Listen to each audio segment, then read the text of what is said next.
Santa Claus scene. This is going to go on top of a music box.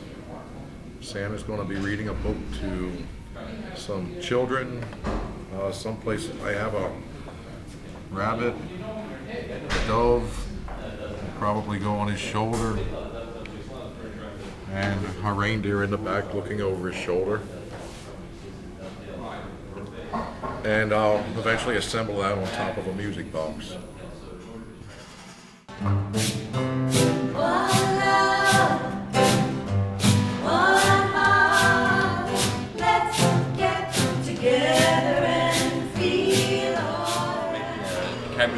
Cabriolet leg knee carving.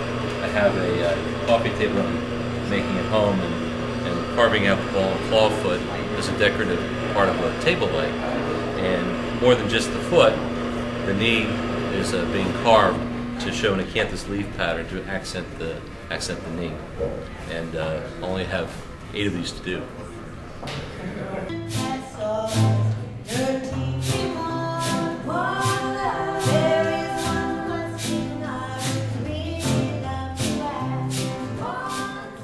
I was reading comic books and I really got into superheroes, so I didn't finish this yet, but I started working on it when I was here. I worked on this with Jan, Paul, in my class.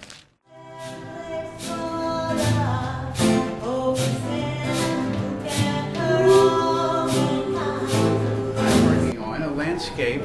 This is a scene overlooking the Chesapeake Bay. It's in the southern tip of Maryland, actually, and there's a really neat hiking trail that goes back to a lighthouse there. And along the way, I photographed this scene overlooking the water. It's a very neat collection of shapes. I love this curl that goes up here. The colors, it's going to be sunlit.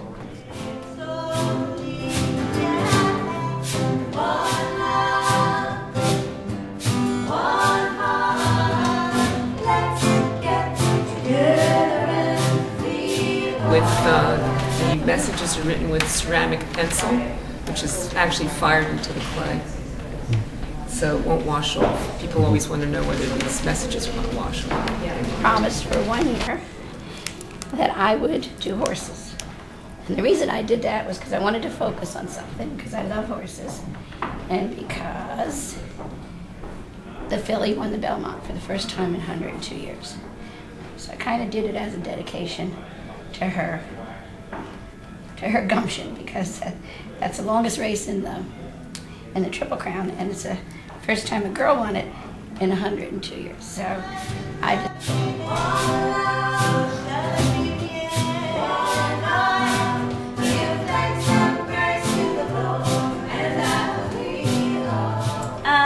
Right now I'm doing my fortune series, so I'm painting hands actually onto fortunes that I've made up.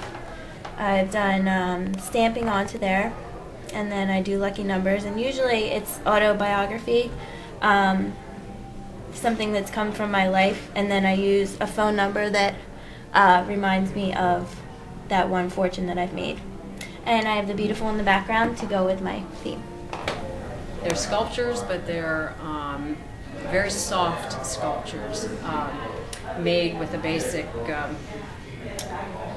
structure of chicken wire and cotton batting, and then wrapped with dyed burlap and dyed cheesecloth. And I do them specifically in a very sort of primitive way with large sewing, so you can see the stitches, because I wanted them to feel, number one, primitive, but also I feel that they have a presence that way. They're almost like a person.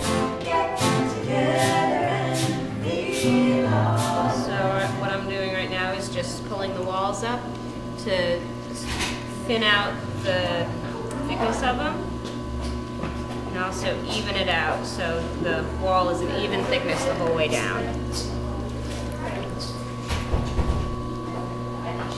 Pressing the bottom so it doesn't crack.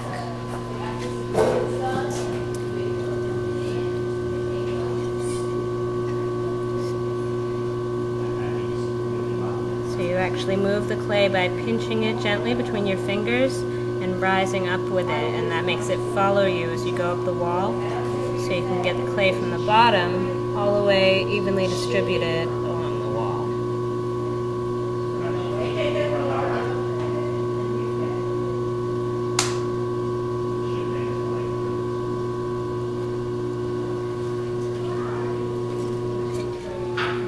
And since clay is plastic, you can actually stretch it from the inside with tools and it'll stretch out.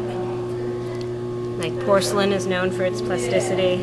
It's part of why it's such a special clay.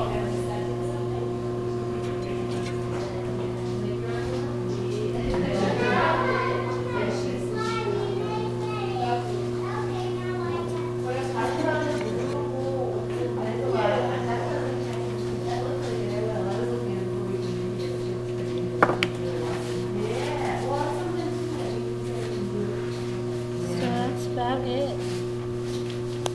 Of his life. The 5 mysterious quartets composed during the last 4 years of his life when he could hear nothing. At least he could hear few sounds but not music. Let's